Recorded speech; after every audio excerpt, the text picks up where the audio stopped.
ఒక వ్యక్తి గ్రేట్ అని మనకి ఎలా తెలుస్తుంది అంటే బాగా సంపాదించినప్పుడా లేకపోతే మంచి పొజిషన్లో ఉన్నప్పుడా అంటే ఈ వ్యక్తి గ్రేట్ అని మనం ఎప్పుడు చెప్పగలుగుతాం?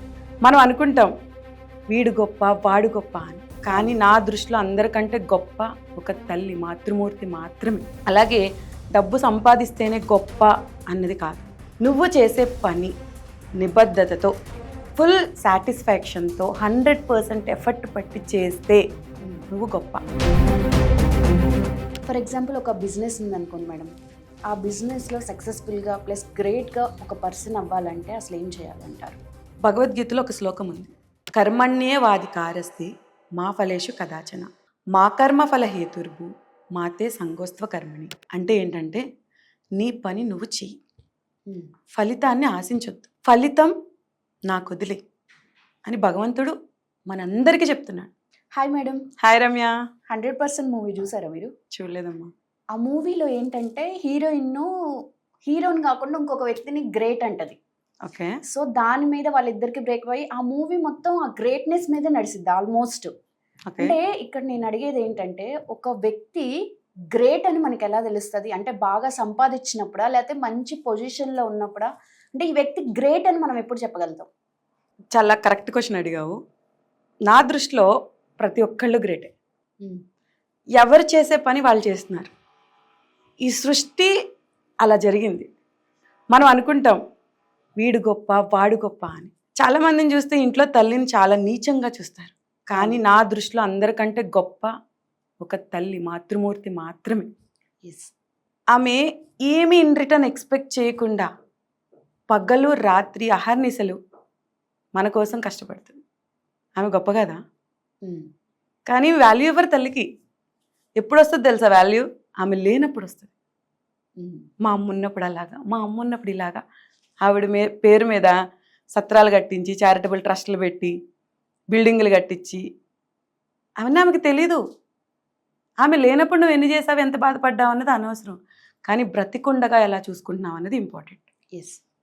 అలాగే డబ్బు సంపాదిస్తేనే గొప్ప అన్నది కాదు, నువ్వు చేసే పని నిబద్ధతతో ఫుల్ సాటిస్ఫాక్షన్తో 100% ఎఫర్ట్ పట్టి చేస్తే నువ్వు గొప్ప. నేను ఆఫీస్ బాయ్ అయినా కూడా అప్రిషియేట్ చేస్తా, వాడి పని వాడు కరెక్ట్గా చేస్తే. వాచ్మెన్ అన్నా కూడా అప్రిషియేట్ చేస్తా. మా వాచ్మెన్ ఉంటాడు, లైన్ దాటనివ్వడు, వేరే వెహికల్స్ రానివ్వడు, చాలా స్ట్రిక్ట్గా ఉంటాడు. అందరు నాకు కంప్లైంట్ చేస్తారు, నేను ఒకటే చెప్తా, అతని డ్యూటీ అతను చేస్తున్నాడు, చేయనివ్వండి, నేను ఇంటర్ఫియర్ అవ్వను. నేను నా ఆఫీస్కి బాస్ అయ్యి ఉండొచ్చు, నేను నా ఆఫీస్ వరకే, కానీ బిల్డింగ్ మెయింటెనెన్స్ ఎవరి చేతిలో పెట్టాం? వాచ్మెన్ చేతిలో పెట్టాం. సో అతని డ్యూటీ అతను చేస్తున్నాడు. సో అలా ఒకళ్ళు గొప్ప కాదు, ఒకళ్ళు తక్కువ కాదు.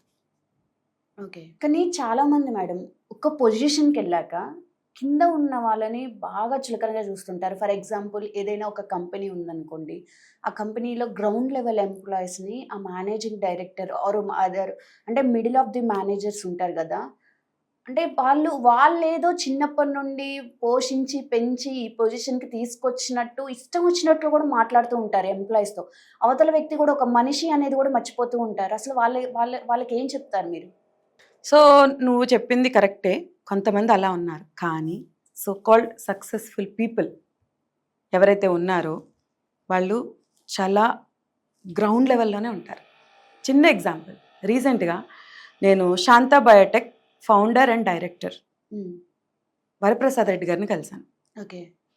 అసలు ఆయన కలవాలని ఎప్పటి నుంచో అనుకుంటున్నా. ఆయన గురించి తెలిసినప్పటి నుంచి చాలా ఇంటర్వ్యూలు చూశాను, ఆయన బుక్స్ చదివాను, కానీ ఆయన అపాయింట్మెంట్ దొరకలేదు. కానీ రీసెంట్గా ఈ మధ్య నాకు అవకాశం దొరికింది. ఓకే. ఆయన ఎంత బిజీగా ఉన్నా టైం ఇచ్చారు. Almost I spend 2 hours with him. అది నా లైఫ్లో మర్చిపోలేను.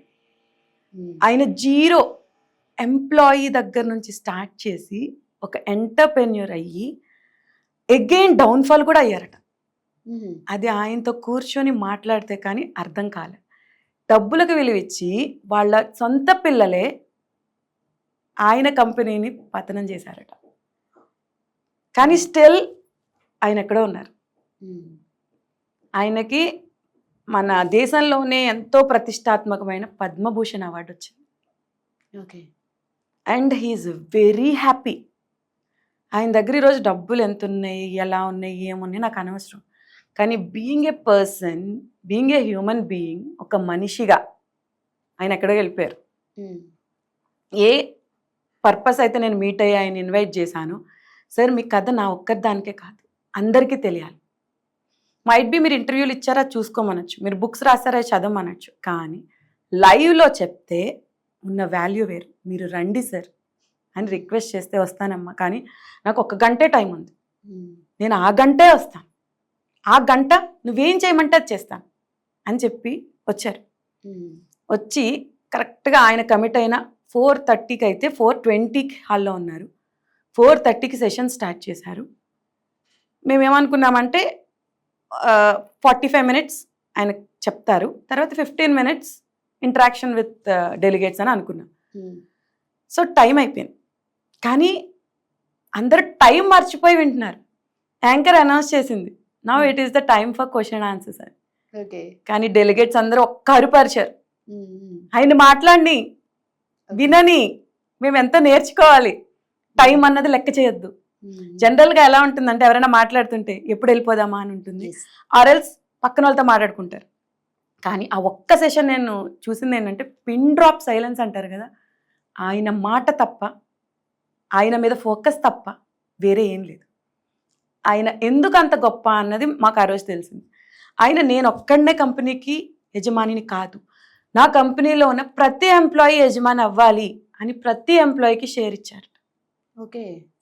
సొంత పిల్లలు షేర్లు అమ్మేసుకున్నారట ఎక్కువ రేట్ వస్తుందని, కానీ ఎంప్లాయీస్ అమ్ముకున్నారు.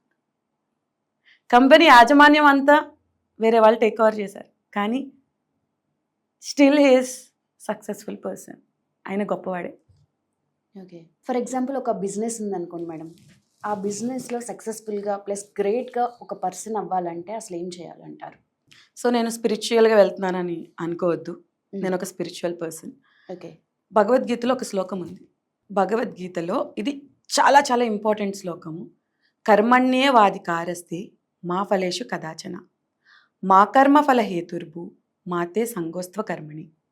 అంటే ఏంటంటే నీ పని నువ్వు చెయ్యి, ఫలితాన్ని ఆశించొద్దు, ఫలితం నాకు వదిలే అని భగవంతుడు మనందరికీ చెప్తున్నాడు.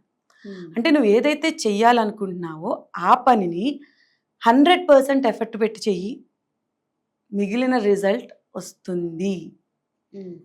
మనం స్పిరిచువల్గా నమ్మకపోయినా సైన్స్లో ఏముంది, where there is an action there will be an opposite reaction. చర్యకి ప్రతిచర్య ఉండి తీరుతుంది. నువ్వు బాగా చదివి ఎగ్జామ్ బాగా రాయి, రిజల్ట్ రాదా? వస్తుంది. అంత చిన్న లాజిక్ ఎందుకు మిస్ అవుతున్నారు? ఎందుకు జనాలు భయపడుతున్నారు? నేను గొప్పవాడిని అవుతానా కాదా, నేను సక్సెస్ అవుతానా లేదా, ఎందుకు భయం? అసలు సక్సెస్ అంటే ఏంటి డిఫైన్, అక్కడ రీచ్ అయ్యా లేదా ట్రై చేయి, డెఫినెట్గా సక్సెస్ అవుతాం. Right right. Thank you madam. Thank you Ramya. Yes, చూసారు కదా, ఒక వ్యక్తి గ్రేట్నెస్ అనేది ఓన్లీ ఇన్కమ్ మీద మాత్రమే డిపెండ్ అయి ఉండదు. ఆ వ్యక్తి తన చుట్టూ ఉన్న వాళ్ళతో ఎలా బిహేవ్ చేశాడు, తన కెరియర్ని ఎలా బిల్డ్ చేసుకునేరు అనే దాని మీద డిపెండ్ అయి ఉంటుంది అని మేడం చెప్పారు. మీకు కూడా బిజినెస్కి రిలేటెడ్ ఏదైనా డౌట్స్ ఉంటే కింద కామెంట్ చేయండి. ఈ ఛానల్ని లైక్ చేసి షేర్ చేసి సబ్స్క్రైబ్ చేయండి.